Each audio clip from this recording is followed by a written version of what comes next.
آج کل سماج میں ایک ٹرینڈ چلایا جا رہا ہے ماڈریٹ مسلمز دوارا، جس میں ان کی دلیل ہوتی ہے کہ جو آئسس ہے، القاعدہ ہے، لشکر طیبہ ہے، بوکو حرام ہے، یہ سب آتنکی تنظیموں میں شامل لوگ اسلام کو ریپرزینٹ نہیں کرتے ہیں۔ ان لوگوں نے کبھی قرآن پڑھی ہی نہیں ہے۔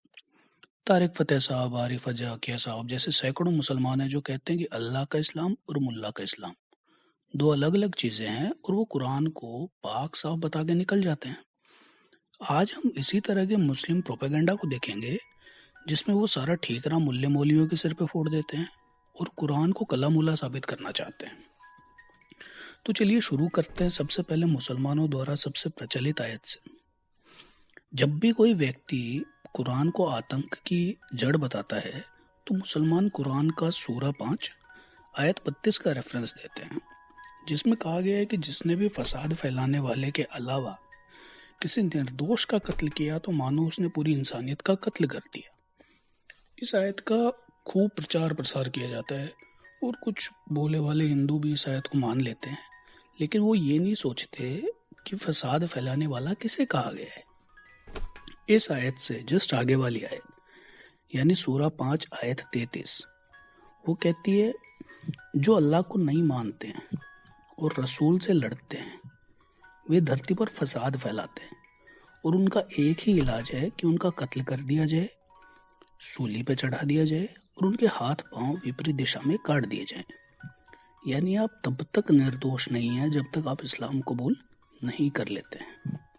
اس آیت کے بارے میں کوئی مسلمان نہیں بتاتا کیونکہ اس سے ان کی پروپیگنڈا کی پول کھل جاتی ہے۔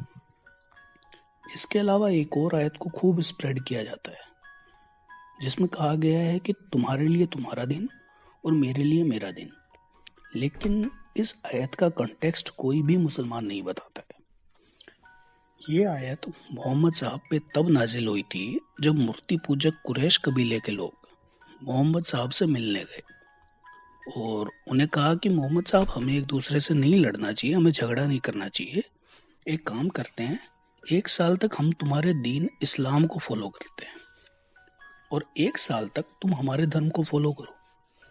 اس بات پر محمد صاحب ناراض ہوئے اور ان پہ سورہ کافرون نازل ہوا، جس میں آیت 1 سے 6 کہتی ہیں کہہ دو اے انکار کرنے والو، میں ویسی بندگی نہیں کرتا جیسی تم کرتے ہو، نہ تم ویسی بندگی کرنے والے ہو جیسی بندگی میں کرتا ہوں، تمہارے لیے تمہارا دن اور میرے لیے میرا دن مبارک۔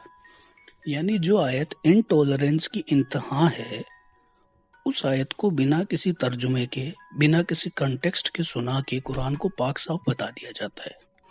اسی آیت پہ فرضی گنگا جمنا تہذیب والی جو ٹاکسک سیکولرزم ہے وہ بھی ختم ہو جاتا ہے۔ آیت اور بھی ہیں، باتیں اور بھی ہیں، میرا مقصد صرف آپ کو اتنا سمجھانا ہے کہ ان ماڈریٹ مسلمز کی باتوں میں نہ آئیں۔ Stay safe, stay away from اسلام۔ دھنیہ واد، جے آریہ ورت۔